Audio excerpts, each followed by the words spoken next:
ये ज़रूर बात है कि 100 गुना पैसा लगा है तो सबको मालूम है कि मिलना नहीं हो सकता, 99% लोगों को पता मिलना ही नहीं मेरे को, पैसा वापस है मेरा, या मिल भी गया तो एक लॉट है ना, तो बाकी पैसा फ्री हो जाएगा। लेकिन इसमें मैं इसको दूसरी तरह देखता हूँ कि आपका इंटेंट तो है उसमें, मैं तो ये मान के चलता हूँ। तो इसकी वजह से जब लिस्टिंग के समय आता है ना, जैसे बजाज फाइनेंस एक टेस्ट केस कि लिस्टिंग के बाद भी लोगों ने खरीदा है, लिस्टिंग के दिन डबल पे खरीदा है, ठीक है। इरेडा को लिस्टिंग के बाद खरीदा लोगों ने, प्रीमियर एनर्जी को लिस्टिंग के बाद खरीदा लोगों ने।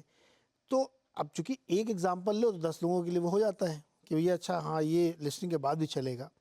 तो एक तो ये मुझे समझाइए कि ये इतनी ज़्यादा मिस आउट फीलिंग क्यों है।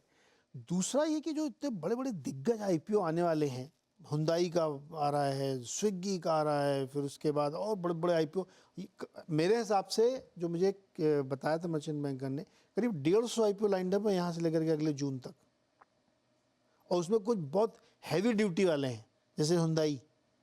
तो शरद जी क्या आपको लगता है कि इसमें क्या होने वाला है? नहीं, देखिए मुझे लगता है एप्लीकेशंस तो अभी भी आएंगी, लेकिन मेरे हिसाब से इन्वेस्टर्स को प्रूडेंस के हिसाब से कभी कभी चाहे लिस्टेड हो चाहे आईपीओ हो, एक सवाल अपने आप से पूछना चाहिए कि आप क्या वैल्यूएशन पे करना चाहते हैं। वो सब सवाल अभी बैकसीट पे चले गए, वैसे भी बाजार जब तेज होता है तो वैल्यूएशन वैल्यूएशन कोई देखता नहीं है। बट मुझे लगता है कि कहीं ना कहीं आपको ये सवाल अपने आप से पूछना चाहिए, तो आप बेटर फिल्टर आउट कर पाएंगे कि आपको कहाँ पैसा लगाना है, नहीं पैसा लगाना है। चलिए आपको बहुत ज्यादा बिजनेस नहीं समझना है, कुछ नहीं समझना है, लेकिन लगभग एक मोटा मोटी आइडिया तो आप लगा ही सकते हैं कि कंपनी क्या मल्टीपल पे आपको दे रही है या क्या मल्टीपल पे ट्रेड कर रही है। और वो अगर एकदम एबरेशन में है तो आपको थोड़ा सा अवॉइड करना चाहिए। अभी तो एसएमई वाले केस में जैसा सुनील जी बोल रहे थे, उसमें तो कोई सिर पैर ही नहीं है, कहाँ क्या चल रहा है। और बाकी में भी मेरे हिसाब से हाँ, जो मास नई ऐड हुई है तो नए लोग हैं। अभी समझिए इन लोगों ने मंदी कोई बड़ी देखी नहीं है, पोस्ट कोविड जो मंदी आई भी थी वो बहुत शॉर्ट लिव्ड है। तो मुझे लगता है थोड़ा उत्साह ज्यादा है। नई ब्रीड है, 1-2 साल हो सकता है और आपको लगे इनको एडजस्ट करने में, लेकिन ब्रॉडली मेरे हिसाब से जो प्रूडेंस अगर आपको अप्लाई करनी है तो यही करना चाहिए कि आप पूछें कि आप क्या वैल्यूएशन दे रहे हैं किसी भी स्टॉक को। और जनरली नए बिजनेसेस में हमेशा से हुआ है बाजार में, पिछले 20-30 सालों की आप हिस्ट्री उठा के देख लीजिए, कोई भी नया फैड आता है तो उसमें ऑब्वियसली स्टोरी बिल्डिंग ज्यादा हो जाती है, वीसीपी जैसी इन्वेस्टिंग ज्यादा हो जाती है, जहाँ कहानियां बहुत बली जाती हैं लेकिन उसको नंबर्स में कन्वर्ट नहीं किया जाता है। तो अभी जैसे अभी थोड़े दिन पहले डिफेंस में हो रहा था, रेलवेज में हो रहा था, अब नॉर्मल था।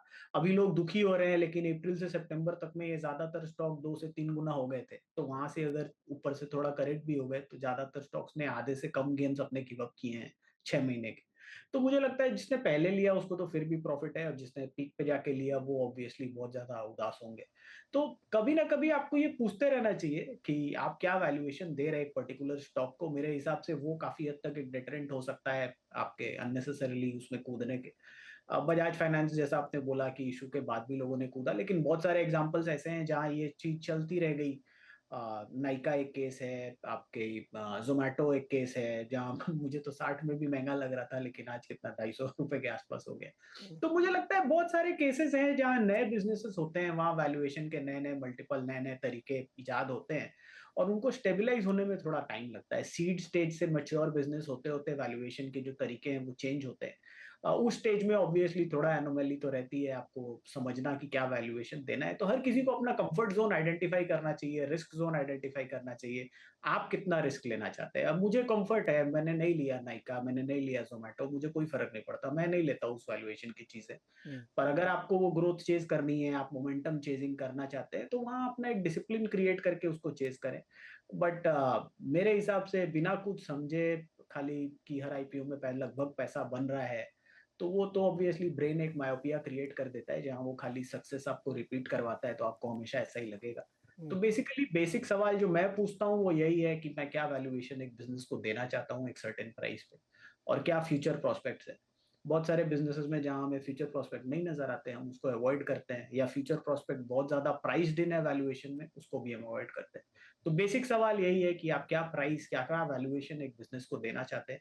अगर वो सवाल लोग पूछते हैं तो मेरे हिसाब से काफी सेंसिबल डिसीजन मेकिंग हो पाएगी।